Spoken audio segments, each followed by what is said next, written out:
Parfois, le silence crie plus fort que 1000 mots. Il n'est pas nécessaire de bloquer, d'expliquer ou de réclamer quoi que ce soit. Il suffit simplement de disparaître avec dignité et de commencer à guérir en silence. Parce que lorsqu'une personne s'habitue à ta présence constante, ton absence devient un miroir inconfortable qui lui montre tout ce qu'elle a perdu. Cette vidéo n'est pas une vengeance. C'est une leçon de puissance intérieure. Comment faire en sorte que ta distance se fasse sentir, que ton absence pèse et que ta transformation devienne la réponse la plus percutante qu'ils ne pourront jamais ignorer. Avant de commencer, prends un moment et écris dans les commentaires. Mon changement commence maintenant avec le stoïcisme. Fais-le comme un engagement envers toi-même, un premier pas vers la meilleure version de toi. 1. L'absence crée la prise de conscience. Disparaître, ce n'est pas fuir. C'est un acte de fermeté. C'est choisir de ne plus rester là où tu n'étais pas apprécié, là où tes efforts étaient pris pour acquis. Tant que tu es présent, beaucoup se contentent de ton soutien, de ta constance, de ta disponibilité émotionnelle. Mais quand tu te retires en silence, sans justification ni plainte, c'est là que commence le vrai réveil chez les autres. Soudain, tout ce que tu offrais devient lourd. Tout ce que tu étais commence à manquer. Et dans ce vide que tu laisses, commence l'éveil. Car l'absence, quand elle est digne, ne s'oublie pas. Elle se ressent à chaque instant où c'était toi qui demandais des nouvelles, qui envoyais un message, qui résolvait les conflits, qui était là, même sans rien recevoir en retour. Tout cela prend une toute autre valeur, une valeur qu'ils n'ont pas su reconnaître pendant que tu étais là. Et maintenant, dans ton silence, cela commence à faire mal. Car quand quelqu'un qui était toujours là cesse soudainement de l'être, le monde de l'autre change. Ce qui paraissait normal devient un manque. Ce qui était garanti devient regrettable. Et toi, tu n'as pas eu besoin de prononcer un seul mot. Tu t'es juste retiré. Tu as cessé de donner là où il n'y avait aucune réciprocité. Et ce geste, aussi simple qu'il puisse paraître, est immense. C'est un acte d'amour-propre. Dans ton absence, tous les détails que l'on ignorait deviennent visibles. Tes paroles qui réconfortaient, tes gestes qui soutenaient, ta présence qui apaisait. Tout cela flotte dans l'air, comme une mélodie interrompue. Et l'autre, peu importe ses efforts, ne peut pas remplir ce vide avec quelqu'un d'autre. Parce que tu n'étais pas remplaçable. Tu étais unique dans ta manière de donner, d'accompagner, d'être. Et maintenant que tu n'es plus là, le silence devient un miroir. Il leur montre ce qu'ils ont réellement perdu. La prise de conscience arrive, tard. Mais elle arrive. Et non pas parce que tu la provoques, mais parce que ton absence fait le travail à ta place. Tu n'agis pas par rancune. Tu agis avec lucidité. Tu sais que t'obstiner là où l'on ne te voit pas, là où l'on ne t'écoute pas, là où l'on ne te valorise pas, cela ne fait que t'épuiser. Alors tu choisis de partir. Pas pour punir, mais pour te protéger. Pas pour blesser, mais parce que tu en as assez d'insister là où il n'y a rien en retour. Et ce choix, même silencieux, crie. Il crie à ta transformation. Il crie ta dignité.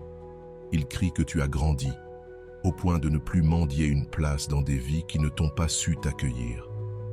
Pendant que tu avances en paix, les autres restent avec cet écho. Non pas de ce que tu disais, mais de ce que tu ne dis plus. Non pas de ce que tu faisais, mais de ce que tu as cessé de faire. C'est là que réside la force, dans le fait de cesser, de ne plus porter ce qui n'a plus de sens, de lâcher sans bruit, mais avec impact. Car la prise de conscience provoquée par ton absence est bien plus puissante que n'importe quelle discussion. Ce n'est pas l'ego qui parle, c'est le temps. Et jour après jour, cet espace que tu as laissé ne se comble pas. Il devient évident, inconfortable, douloureux. Mais toi, tu n'as pas besoin de regarder en arrière pour le vérifier. Tu as juste à continuer ton chemin. Chaque jour où tu n'es pas là, ta valeur augmente. Non pas parce que tu as changé, mais parce qu'ils voient enfin tout ce qu'ils n'ont pas su voir avant. Ta générosité, ta constance, ton énergie, ton amour, tout cela devient lourd maintenant. Parce que quand la balance penche et que tu n'es plus là pour l'équilibrer, le vide devient insupportable. Ce qui était invisible devient indispensable. Mais tu n'es plus là, parce qu'il ne s'agit pas de revenir pour qu'ils comprennent. Il s'agit qu'ils comprennent sans que tu reviennes. Salut à tous ceux qui nous regardent depuis différentes parties du monde, à tous nos amis de la France, du Canada, de la Belgique, de la Côte d'Ivoire, du Cameroun, des États-Unis, du Maroc, de l'Île-de-France, d'Algérie, d'Haïti, du Togo et bien sûr au reste de nos frères et sœurs. Bienvenue sur Vision Stoïcienne. C'est toujours un plaisir de me connecter avec vous, en partageant des idées profondes issues du vaste monde. N'oubliez pas de cliquer sur « J'aime », de partager cette vidéo avec vos proches, de vous abonner à notre chaîne et d'activer la cloche de notification pour rester informé de nos contenus les plus récents. Chaque geste compte pour nous aider à faire grandir cette communauté dédiée à la sagesse et à l'épanouissement. 2. Le silence comme filtre émotionnel. Choisir le silence, ce n'est pas éviter une conversation. C'est créer un filtre émotionnel qui sépare avec clarté ce qui est vrai de ce qui n'était que commodité. Car quand tu cesses d'expliquer, de justifier, d'insister, ce qu'il reste, c'est la réaction authentique de ceux qui veulent vraiment rester. Le silence ne force rien. Il révèle. Il n'exige pas. Il montre. Et c'est là sa puissance. Tu n'as pas besoin de crier ta valeur, ni de rappeler ce que tu donnais. Tu as juste besoin de te taire et d'observer. Ceux qui te valorisent le ressentiront. Ceux qui ne le faisaient pas disparaîtront d'eux-mêmes. Et cela, loin de te blesser, devrait t'apaiser. Parce que tu n'es plus lié à des liens nourris par le besoin, mais par la volonté. Au milieu du bruit de tant de relations vides, le silence agit comme un purificateur. Tu n'as pas besoin de confrontation pour savoir qui est réel. Il suffit de te retirer un peu, de faire de l'espace, de cesser de porter ce qui dépendait toujours de toi. Et alors, quelque chose de puissant se produit. Les masques tombent. Ceux qui étaient là par intérêt, par habitude ou par ego, ne supportent pas la distance. Ils n'insistent pas, ils ne posent pas de questions, ils ne cherchent pas, parce qu'ils n'étaient jamais vraiment là. Ils prenaient juste de la place, mais ceux qui étaient là par amour, par connexion sincère, par affection réelle, eux, s'approcheront. Ils ressentiront ton silence comme une absence douloureuse, pas comme une excuse pour partir. Et à ce moment-là, tu vois enfin avec clarté ce qui avant se perdait dans des gestes ambigus. Tu n'as plus besoin d'analyser les paroles des autres. Les actions parlent d'elles-mêmes. Si tout s'effondre quand tu te tais, c'est que toi seul portais ce lien. Et c'est trop de poids pour quelqu'un qui a aussi besoin d'être porté. Si en t'éloignant, personne ne réagit, ce n'est pas un rejet, c'est une révélation. On te montre qu'il t'avait déjà laissé partir, avant même que tu le fasses toi-même. Et c'est parfaitement acceptable, car tu n'as pas besoin d'être dans la vie de quelqu'un qui ne remarque même pas ton absence. Le silence, lorsqu'il est porté avec calme, a le pouvoir de nettoyer ton espace émotionnel. Il ne laisse que l'essentiel, le sincère, le réciproque, ce qui n'a pas besoin d'explication pour continuer d'exister. Il y a une paix immense à ne plus courir après les autres, à ne plus essayer de convaincre, à lâcher ce besoin de mettre des mots sur chaque fin. Parfois, le meilleur adieu, c'est le silence. Pas parce que tu n'as rien à dire, mais parce que tu sais que ça ne changera rien. Ceux qui veulent comprendre, comprendront, sans que tu aies à leur expliquer. Ton silence devient alors ta déclaration de paix. Tu ne cherches ni conflit, ni justification. Tu choisis simplement de préserver ton énergie. Et ceux qui comprennent cela resteront. Non pas parce que tu les y obliges, mais parce qu'ils le ressentent, parce qu'ils savent que le silence de quelqu'un qui a tout donné pèse, et ceux qui ne le sentent pas n'étaient jamais à la hauteur de ce que tu offrais. Parfois, tu peux rester présent sans exiger, sans faire pression, sans disparaître non plus. Troisièmement, le silence comme déclaration de valeur et de maîtrise de soi. Quand quelqu'un attend une réaction de ta part et que tu choisis le silence, L'impact est plus fort que n'importe quelle parole dite sous le coup de la colère. Il ne s'agit pas de se taire par faiblesse, mais de ne pas nourrir ce qui ne mérite plus ton énergie. C'est un acte conscient, une limite invisible qui délimite ton territoire émotionnel. Car lorsque tu choisis de ne pas répondre, tu le fais depuis un endroit de force, pas de peur. C'est le langage de quelqu'un qui n'a plus besoin de se justifier pour valider sa douleur ou sa décision.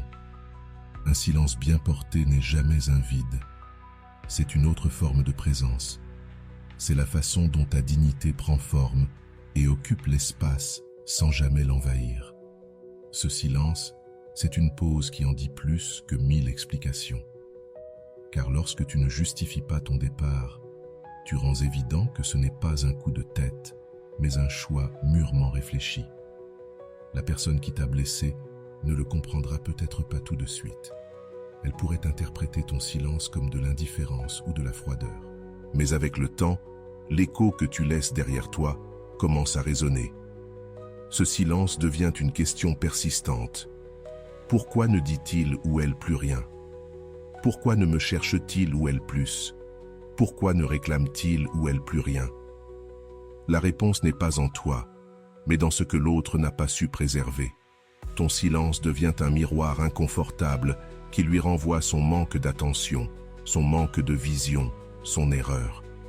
Car lorsque tu n'es plus là, tout ce que tu étais devient plus clair, et c'est là que naît le vrai regret. Lorsque ton absence parle plus fort que ta présence. Tu n'as pas besoin d'écrire de longs messages, ni de lancer des pics sur les réseaux sociaux. Tu n'as pas à expliquer pourquoi tu es parti, ni pourquoi tu ne t'accroches plus. Le silence suffit.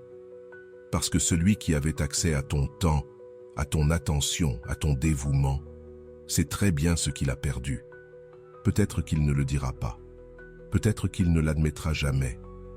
Mais il le sent. Et ce qui se sent en silence fait encore plus mal, car on ne peut ni discuter, ni négocier avec cela. C'est là, présent à chaque instant, comme une ombre qui suit les souvenirs de ce que tu étais, de ce que tu faisais, de ce que tu offrais sans rien attendre en retour. Et maintenant qu'ils ne l'ont plus, ils commencent enfin à valoriser ce qu'ils n'ont pas su garder. Mais ce silence, ce n'est pas de la passivité. C'est une forme suprême de soin de soi. Cela signifie que tu n'es plus disponible pour le drame, pour les excuses creuses, pour les promesses brisées. Cela signifie que tu te mets enfin en priorité, que tu investis ton énergie en toi, dans ta paix, dans ta croissance. Tu as cessé de chercher à l'extérieur ce que tu devais te donner à l'intérieur, le respect, la valeur, la cohérence. Et même si ça fait mal au début, même si tu ressens l'envie de crier tout ce que tu ressens, tu sais qu'en te taisant, tu protèges ce que tu es en train de construire. Pas par rancune, mais par clarté, par une profonde compréhension que tout le monde ne mérite pas la version la plus vulnérable de toi. Et pendant que tu guéris en silence, celui qui t'a perdu, lui, commence à lutter contre le sien. Tu n'as plus besoin de punir qui que ce soit.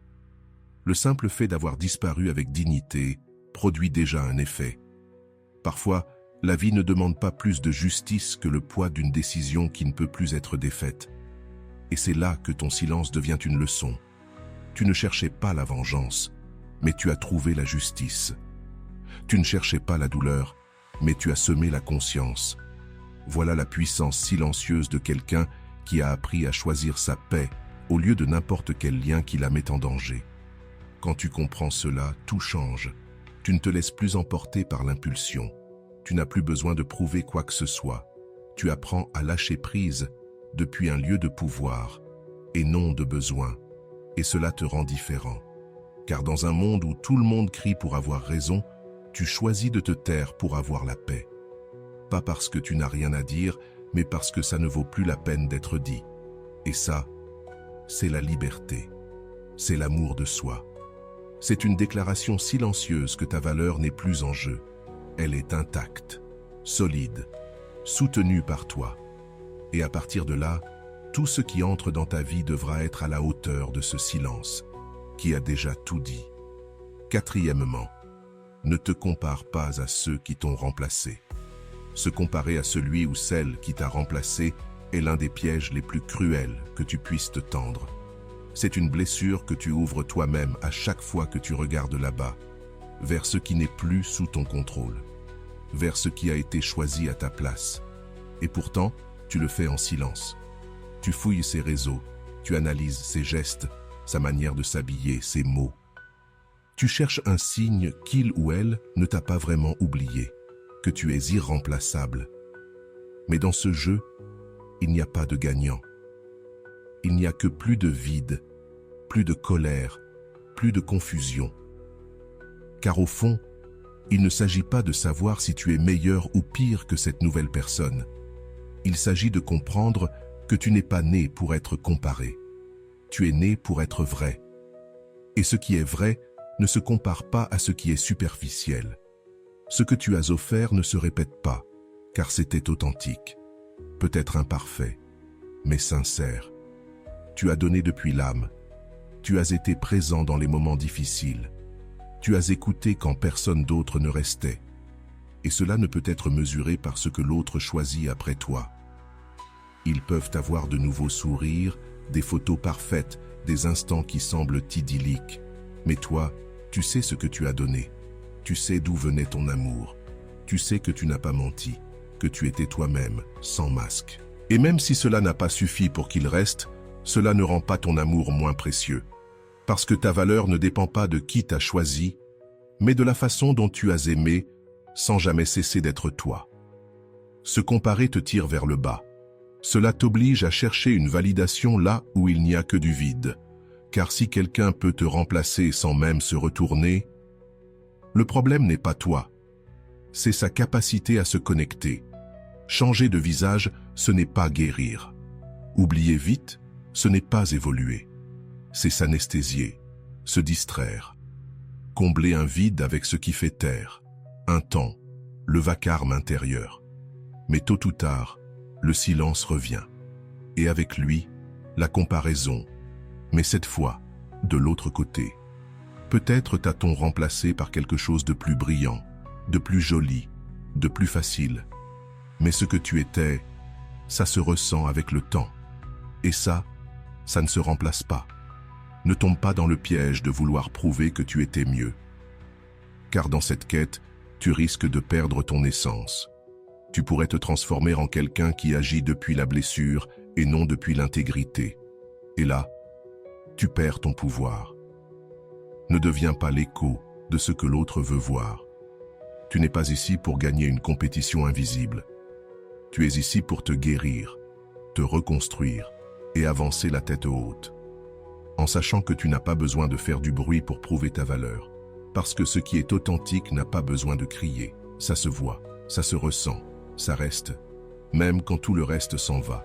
Le vrai respect de soi commence quand tu arrêtes de regarder autour et que tu commences à regarder en toi. Quand tu comprends que ton chemin est unique et que les choix des autres ne définissent pas ta valeur. Ta paix ne peut pas dépendre de si cette personne revient, si elle regrette, si elle voit la différence entre toi et celui ou celle venue après. Tout ça, c'est du bruit. Et toi, tu es en train d'apprendre à vivre dans le silence, à fleurir sans témoin, à guérir sans applaudissements. Car la véritable victoire n'est pas de le prouver à quelqu'un, c'est de ne plus ressentir le besoin de le faire. C'est précisément lorsque tu arrêtes de courir après la validation que commence à fleurir la meilleure version de toi-même. Et tu n'as pas besoin de faire du bruit pour que cela arrive. Tu as juste besoin de rester avec toi, de t'écouter, de te reconnaître, de prendre soin des parties de toi que tu avais négligées en essayant de plaire, d'être assez ou de soutenir ce qui ne tenait plus. Commence par ton corps. Prends-en soin comme tu ne l'as pas fait quand tu étais trop occupé à vouloir être accepté. Pas avec obsession, mais avec gratitude. Bouge ton corps, nourris-le correctement, offre-lui du repos. Car quand le corps est fort, l'esprit trouve la stabilité. Et cette stabilité, tu en as besoin pour reconstruire de l'intérieur. Ensuite, concentre-toi sur ton esprit. Ne le remplis plus de pensées obsessionnelles, de souvenirs douloureux ou de questions sans réponse. Utilise le silence pour apprendre, pour lire, pour découvrir de nouvelles choses. Rouvre ce livre que tu avais mis de côté, commence enfin ce cours que tu as toujours voulu suivre. Que chaque minute passée seule devienne un acte de construction. Et n'oublie pas ton esprit, ton âme, car c'est là que réside le noyau. Le silence n'est pas qu'une absence de bruit, c'est une opportunité d'écouter ce que tu avais ignoré, tes vrais besoins. Reconnecte-toi à ce qui te rend vivant, à la musique que tu aimais, à l'art que tu as mis de côté, à l'écriture que tu as abandonnée pour des relations qui ne t'apportaient rien. Fais de ta solitude une façon de t'aimer. Offre-toi la chance de te retrouver, sans peur de ce que tu découvriras. Car ce que tu trouveras, même si ça fait mal, sera vrai. Et avec la vérité, on peut toujours recommencer. Pendant que les autres courent vers des distractions pour ne pas ressentir le vide, toi, tu choisis de rester là et de le transformer. Tu ne fuis pas la douleur. Tu l'observes, tu la comprends. Tu l'utilises comme matière première pour ton évolution. Car chaque blessure, si elle est traitée avec conscience, devient une force. Et chaque silence porté avec dignité devient un socle solide. Il y a du pouvoir dans le fait de ne pas réagir. Il y a de la magie dans le fait de ne pas chercher à l'extérieur ce que tu dois bâtir à l'intérieur. Et ce travail silencieux, c'est ce qui te différenciera. Car lorsque tu reviendras dans le monde, tu ne le feras plus depuis le manque, mais depuis la plénitude. Tu n'as rien à prouver. Ce que tu fais maintenant, dans la solitude, sans applaudissements ni témoins, sera évident plus tard. Tes actions parleront pour toi. Ton énergie nouvelle se sentira, sans que tu aies besoin de dire un mot. Car quand tu te transformes de l'intérieur, ta présence change. Cela se voit dans ton regard, ta posture, ta manière de parler, ta paix. Et cette paix sera ton bouclier, ta vérité, ta carte de visite. Tu ne réagis plus par besoin, mais par choix. Tu ne donnes plus ton énergie à n'importe qui, car tu sais combien elle t'a coûté à récupérer. Fais du silence ton laboratoire personnel, l'endroit où tu te reconstruis avec intention. Ne te presse pas de montrer des résultats. Ce processus n'est pas pour les réseaux sociaux. Il n'est pas pour celui qui t'a quitté. Il est pour toi. Pour que, lorsque tu te regardes dans le miroir, tu vois quelqu'un qui a choisi de ne pas rester brisé. Quelqu'un qui a choisi de grandir, même quand tout poussait à tomber. Il ne s'agit pas de prouver aux autres ce qu'ils ont perdu. Il s'agit de te prouver à toi que tu peux être plus fort, plus sage, plus authentique. Pas pour eux, pour toi. Garder le silence est une discipline émotionnelle. Le briser par anxiété, c'est retourner là où tu as été blessé, en espérant qu'on t'y accueille autrement. Et le plus dur, c'est que bien souvent tu sais qu'il n'y a rien de nouveau, que rien n'a changé. Que celui qui ne t'a pas valorisé ne comprend toujours pas ta valeur. Mais le besoin émotionnel de savoir s'il pense à toi, s'il te regrette, peut être si fort que tu oublies pourquoi tu es parti. Tu oublies combien il t'a fallu de force pour t'éloigner. Et en un seul message, tu rends tout le pouvoir que tu avais reconstruit avec tant d'efforts. C'est pourquoi garder le silence n'est pas de l'indifférence. C'est de la discipline émotionnelle. C'est se rappeler chaque jour que ton bien-être ne peut dépendre d'une réponse extérieure. Ce n'est pas facile. Il y a des jours où l'envie d'écrire, de demander, de chercher un signe de connexion devient presque physique. Ton esprit justifie « je veux juste savoir s'il va bien », ce n'est rien de grave. Mais au fond, tu sais que ce n'est pas juste un salut, c'est une peur. Une partie de toi qui n'a pas encore lâché prise. Et si tu agis depuis ce vide, depuis ce besoin, tu te brises. Le silence que tu avais bâti comme une forteresse s'effondre sous tes propres mains. Et chaque retour te rend plus petit, plus fragile, plus éloigné de toi-même. Le véritable contrôle de soi ne se montre pas quand tout est calme. Il se montre quand ton intérieur crie une réaction et que tu choisis de ne pas bouger. Quand l'anxiété se déguise en espoir et que tu refuses d'ouvrir la porte parce que tu sais que ta valeur ne dépend pas d'une réponse, mais de ta fidélité à ta propre décision, même si cela signifie être seul avec tes pensées, même si personne ne voit l'effort que tu fais. Il y a une force silencieuse dans le fait de résister, dans le fait de respirer profondément quand tu veux agir, dans le fait de garder ce message que tu as écrit mais jamais envoyé. Dans le fait de continuer ta journée sans chercher d'excuses pour apparaître dans la vie de quelqu'un qui ne te cherche plus. Ce genre de discipline, ça s'apprend. Ce n'est pas un don, c'est une décision quotidienne. Un engagement envers toi-même, envers ta dignité, envers ton processus de guérison. Car céder au silence par impulsion, c'est revenir au point de départ. Et à chaque recul, tu perds quelque chose de toi. Confiance, direction, cohérence. Si tu as eu le courage de partir en silence, tu dois avoir le double de force pour y rester. Pas par orgueil, mais par intégrité. Ta décision était une déclaration d'amour-propre. Tu ne peux pas laisser l'anxiété la contredire. Chaque fois que tu choisis de ne pas écrire, de ne pas réapparaître, de ne pas chercher, tu te renforces. Ça ne se voit peut-être pas, mais ton esprit le note. Ton âme le ressent. Tu es en train de te dire « je peux le gérer ». Je n'ai pas besoin d'une réponse extérieure pour être en paix. Et cette phrase, répétée par des actes, construit une version de toi qui ne dépend plus de la validation des autres. Une version qui se respecte, qui ne se trahit pas, qui ne cède pas à chaque impulsion. Car elle sait que ce qui se construit dans le silence peut aussi se détruire dans l'urgence émotionnelle. Et si tu te demandes encore s'ils pensent à toi, s'ils te regrettent, souviens-toi. La réponse qui compte vraiment n'est pas en eux, elle est en toi. C'est toi qui te trahis avec un message. C'est toi qui te regrettes quand tu rends ton pouvoir en échange d'un salut incertain. La vraie question est là, car quand tu te respectes, le monde le ressent. Ton absence n'est pas un jeu, c'est une posture, une limite. Et celui qui ressent vraiment ton absence bougera, sans que tu aies à lui rappeler que tu existes. Le silence provoque des regrets, mais ce ne doit pas être ton but. Il peut avoir un effet brutal. Tu n'es plus là, et soudain, la personne qui t'ignorait sent le poids de ton absence. Comme une blessure qu'elle ne comprend pas. Tu n'as pas fait de grands discours. Tu n'as pas donné de mot final parfait. Tu es juste parti, sans bruit, sans vengeance, sans explication. Et bien que le silence ne soit pas fait pour blesser, il peut toucher profondément, dans la conscience. Mais que cela arrive ne doit jamais devenir ta motivation. Le regret qu'il provoque ne peut pas être le prix que tu attends. Car si tu disparais juste pour provoquer une réaction, tu ne guéris pas. Tu joues. Et ce chemin, s'il est vrai, n'est pas un jeu. C'est un détachement sincère. Tu t'éloignes non pas parce que tu veux blesser, mais parce que tu veux la paix. Tu choisis le silence, non pas pour que quelqu'un te poursuive, mais parce que tu décides de protéger ta dignité.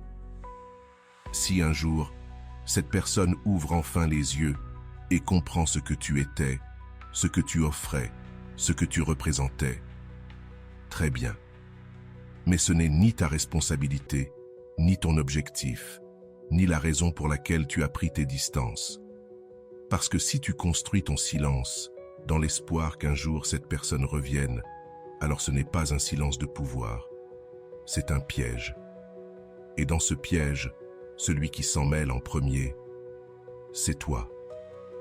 Tu ne disparais pas pour culpabiliser quelqu'un. Tu t'éloignes parce que tu ne peux plus porter un lien qui t'épuise.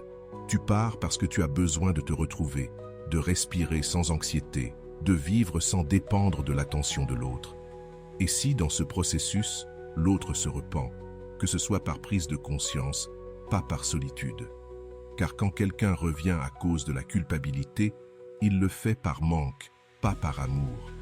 Et ça, ce n'est ni solide, ni propre, ni juste pour toi. Tu ne mérites pas quelqu'un qui revient à cause de la douleur, mais quelqu'un qui reste par conviction. Quand ton silence est réel, tu ne regardes plus en arrière. Tu n'attends pas que le téléphone sonne. Tu ne vérifies pas s'ils ont vu tes stories.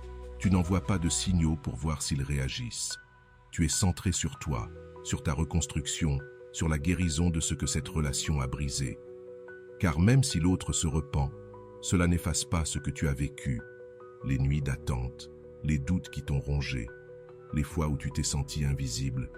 Le repentir ne suffit pas. Il ne peut pas être la monnaie pour te récupérer, s'il ne vient pas avec de la compréhension, de la maturité, des actions concrètes, alors il n'a aucune valeur. Un silence bien utilisé, ce n'est pas de la vengeance, c'est de la guérison. C'est une pause, c'est un choix de paix qui ne nécessite aucun témoin. Et lorsque tu maintiens ce silence sans attente, sans besoin de résultat, alors tu guéris vraiment. Parce que tu arrêtes de penser à ce que l'autre ressent. Tu cesses de chercher une justice émotionnelle. Tu comprends que tu n'as plus besoin d'être compris. Tu veux seulement te sentir libre, léger, solide, sans le poids de devoir prouver quoi que ce soit. Oui, peut-être qu'un jour ils reviendront. Peut-être qu'ils frapperont à ta porte, qu'ils diront qu'ils voient enfin, qu'ils ressentent enfin, qu'ils comprennent enfin. Mais à ce moment-là, tu ne seras plus là où ils t'ont laissé. Car le silence transforme.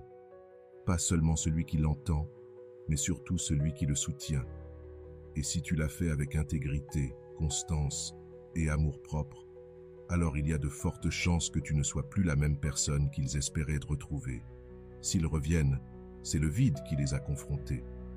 Mais toi, tu as avancé, porté par la paix qui t'a enveloppé. Et ça change tout. Le rejet ne te détruit pas, il te redirige. Oui, le rejet fait mal. Il fait mal à l'ego, à la poitrine, à la mémoire. Il te pousse à douter de ce que tu croyais certain. Est-ce que j'ai été assez bien? Qu'ai-je fait de mal? Pourquoi ont-ils choisi autre chose? Mais la vérité, c'est que le rejet ne signifie pas que tu es invalide. Cela signifie que la vie te pousse sans prévenir vers un autre endroit. Ce n'est pas une condamnation, c'est un redirectionnement. Et quand tu arrêtes de le voir comme une punition et que tu commences à le voir comme une guidance involontaire vers ta vraie voie, tout change.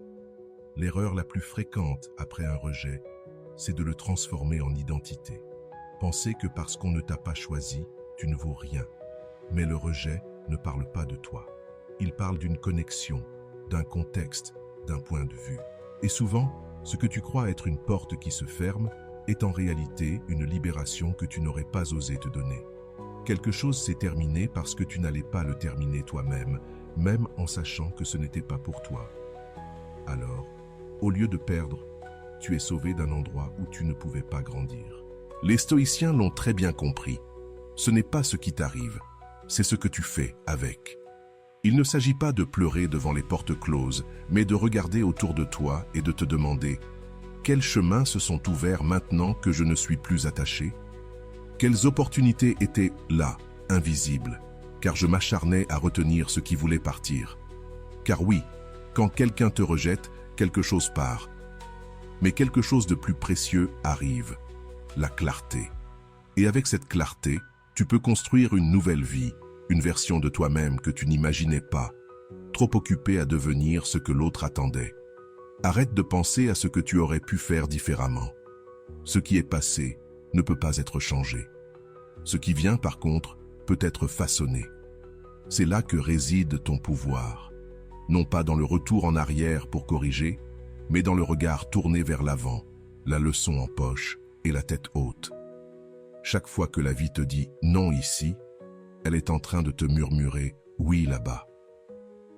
Pas avec des mots, mais avec des silences, des absences qui au début font mal, mais qui deviennent bientôt l'espace pour accueillir le nouveau, l'authentique, ce qui t'est vraiment destiné. La clé, c'est de ne pas te victimiser. Ne raconte pas l'histoire du « pourquoi moi », car pendant que tu restes enfermé dans cette histoire, tu perds un temps précieux que tu pourrais utiliser pour te reconstruire. Fais comme les stoïciens, agis, avance, utilise le rejet comme levier, qu'il t'aide à te voir autrement, à élever tes standards, à explorer de nouveaux centres d'intérêt, à transformer la tristesse en pouvoir. Car rien n'est plus puissant que celui qui se relève exactement là où il est tombé, et pas pour se venger, mais pour renaître. Demande-toi, quelle version de moi puis-je construire à partir de cela? Quelles compétences puis-je développer maintenant que j'ai cet espace libre? Quel chemin était bloqué par mon obsession à faire marcher ce qui n'était pas pour moi? C'est là que commence la redirection.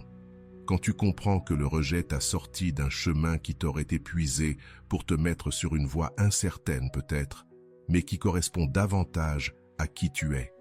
Car désormais, Tu n'essaies plus de t'adapter, tu essaies de t'épanouir. Et n'oublie jamais ceci.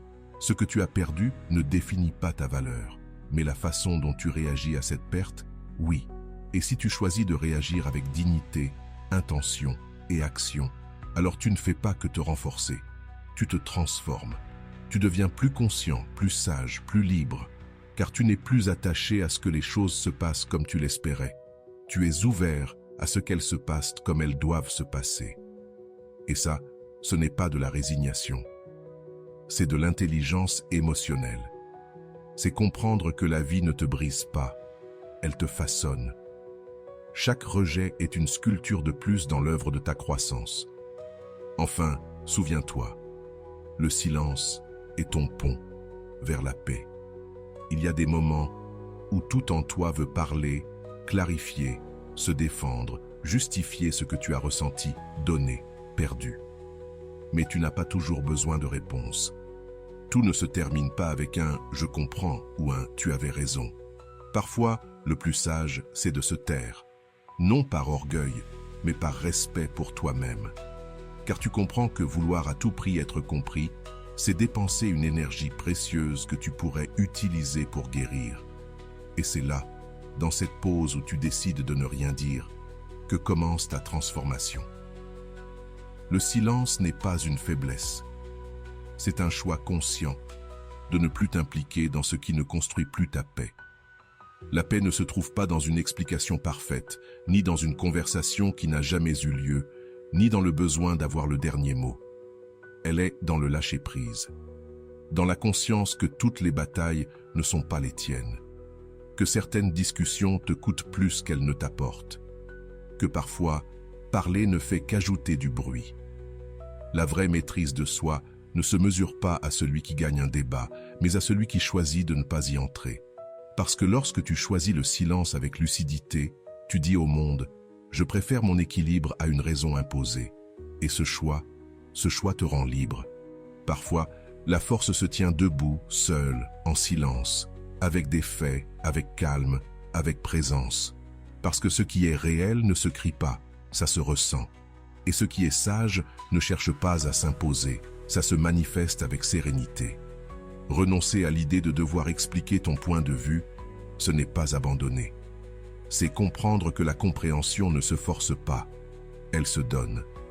Et si elle ne t'est pas offerte, alors ce n'était ni le bon moment, ni la bonne personne, ni le bon endroit. C'est aussi simple que ça. Mais tu ne peux pas rester bloqué, figé, en attendant cet instant idéal. Car pendant que tu attends, tu restes attaché au conflit, au passé, à l'illusion que, si tu expliques mieux, tout changera. Mais non. Certaines choses, même si tu les expliques 1000 fois, ne seront jamais comprises, parce que l'autre n'est pas prêt, parce qu'il ne veut pas, ou simplement parce qu'il ne peut pas. Et c'est là que tu choisis, t'épuiser ou te retirer avec dignité. Le silence devient alors ton bouclier, non pas pour te cacher, mais pour protéger ce que tu es en train de construire à l'intérieur de toi. Il te permet d'observer sans réagir, de ressentir sans exploser, de comprendre sans te justifier. Et ça, c'est une forme de force que peu comprennent. Parce que celui qui maîtrise l'art du silence n'a pas besoin de prouver qu'il est fort. Il l'est déjà. Il le démontre dans sa présence, dans sa maîtrise, dans sa capacité à rester calme, même quand tout incite au chaos. Cette paix, elle n'a pas besoin d'explication. Elle se soutient toute seule. Quand tu choisis le silence comme réponse, tu ne perds pas. Tu décides simplement de ne pas te perdre toi-même, de ne pas laisser le conflit te transformer en quelqu'un que tu n'es pas, de ne pas permettre à l'urgence d'être entendue de détruire ta stabilité. Parce que tu sais que les gens n'écoutent pas toujours pour comprendre, mais pour répondre. Et toi, tu n'es plus dans cette dynamique. Tu vibres sur une autre fréquence. Une où l'amour-propre vaut plus qu'un débat. Une où le calme est plus puissant que n'importe quel argument. Une où ta paix ne dépend plus de l'autre, mais de toi. Oui, certains penseront que ton silence est de la lâcheté, que tu es parti sans affronter, que tu n'as pas eu le courage de parler. Mais ce qu'ils ignorent, c'est que se taire quand on pourrait hurler, est l'un des actes les plus courageux qui soient, parce que l'ego veut se venger. La blessure veut crier. Mais ta sagesse, elle, choisit le silence. Et dans ce silence, il n'y a pas de reddition. Il y a de la guérison. Un retour à toi, à ton centre, à ce que tu es, sans avoir besoin de validation extérieure. Libère-toi des attentes. Accepte tous les résultats. Quand tu comprends enfin que tu n'as pas besoin qu'on revienne, qu'on te demande pardon, qu'on reconnaisse ta valeur, quelque chose change en toi. À jamais, tu te libères. Car l'attachement, ce n'est pas seulement de l'amour, c'est aussi des attentes. C'est croire que l'autre doit réagir d'une certaine façon pour que toi, tu puisses tourner la page, guérir ou avancer. Mais ça te déchire, ça t'épuise. Attendre qu'il revienne, qu'il se rende compte, qu'il regrette, c'est rester attaché à une histoire qui est déjà terminée. C'est mettre ton bien-être émotionnel entre les mains de quelqu'un d'autre. Et pendant ce temps, tu ne vis pas, tu attends. Accepter n'importe quel résultat, ce n'est pas baisser les bras, c'est un acte de puissance intérieure. Cela signifie que tu n'as plus besoin que les choses se passent comme tu l'espérais pour être en paix. Que tu n'es plus conditionné par un « si seulement il, elle revenait » ou un « un jour, il, elle comprendra ». Tu as compris que la vie ne donne pas toujours d'explications, mais elle donne toujours des opportunités pour grandir. Et ton évolution ne dépend plus de ce que les autres font ou ne font pas. Elle dépend de toi, de la manière dont tu choisis de répondre, de la façon dont tu fermes le cycle. Non pas quand ils reviennent, mais quand toi, tu décides de lâcher prise. Te répéter « je suis libre maintenant ». Ce n'est pas juste une belle phrase, c'est une déclaration d'indépendance émotionnelle. Un rappel que tu n'es pas ici pour vivre enchaîné au comportement des autres. Tu n'es pas ici pour attendre des excuses qui ne viendront peut-être jamais. Tu es ici pour prendre le contrôle de ton histoire, de ton présent, de ton esprit. Parce que quand tu attends que quelqu'un revienne pour te sentir complet, ce que tu dis en réalité, c'est que tu ne suffirais jamais à toi-même. Et ça, c'est un mensonge que tu n'as plus à croire. La vérité, c'est que tu peux t'en sortir sans eux. Tu peux avancer sans réponse. Tu peux guérir sans clôture, parce que la véritable fin ne vient pas d'une conversation, mais d'une décision. La décision de ne plus transporter des souvenirs qui ne reviennent plus dans ton présent. La décision d'arrêter de vérifier s'ils pensent à toi, s'ils te manquent, s'ils publient quelque chose pour toi. Parce qu'à chaque fois que tu fais ça, tu te rétrécis. Tu remets ton pouvoir entre les mains de quelqu'un qui n'est plus là. Alors que ce que tu mérites, c'est exactement le contraire. Te récupérer toi-même, sans que rien n'ait besoin de changer à l'extérieur. Accepter tout résultat, c'est te positionner en maître de ton monde intérieur. Tu comprends que tu peux aller bien, même si tu n'as pas reçu de justice émotionnelle, même s'il n'y a pas de rachat, même s'ils ne comprennent jamais ce que tu représentais, parce que toi, tu le sais, tu l'as vécu, tu as été authentique, et ça suffit. Tu n'es plus dans l'étape de convaincre, tu es dans l'étape de reconstruction, sans mendier la compréhension. Parce que le plus stoïque que tu puisses faire, c'est de regarder droit devant, avec sérénité, sans rien attendre de ceux qui t'ont déjà montré ce qu'ils avaient à offrir. Tu n'as pas besoin de remplir ce vide avec de l'espoir. Remplis-le avec des actions, avec ta présence, avec de nouvelles habitudes, de nouvelles pensées. Fais de cet espace un temple, pas un coin d'attente. Et chaque fois que tu ressens l'envie de regarder en arrière, dans l'espoir d'un geste, répète-le avec force. Je suis libre maintenant. Pas parce que tu as tout oublié, mais parce que tu as décidé de ne plus être esclave du « et si ». Parce que tu as compris qu'il y a quelque chose de plus précieux que n'importe quelle réconciliation. Ta paix. Et depuis cette paix, tout change. Tu ne te réveilles plus avec de l'anxiété. Tu ne fais plus de scénarios mentaux avec des fins idéales. Tu n'utilises plus ton énergie pour imaginer des possibles impossibles. Tu commences à vivre ici et maintenant. Tu réalises que ce que tu as aujourd'hui est suffisant. que tu es suffisant. Et que la plus grande des libertés, ce n'est pas de vivre sans attache physique, mais sans attache émotionnelle, sans dépendre d'un regard, sans attendre des explications, sans supplier, même en silence, pour qu'il revienne. Et voilà, j'espère que vous avez trouvé beaucoup de valeur dans cette vidéo. Merci d'être resté jusqu'à la fin de cette vidéo, j'adore quand vous faites ça. Si vous voulez une autre vidéo sur ce sujet, écrivez en commentaire, j'en veux encore plus. J'espère vous revoir dans une autre vidéo. Merci pour ton temps, prends soin de toi et à bientôt.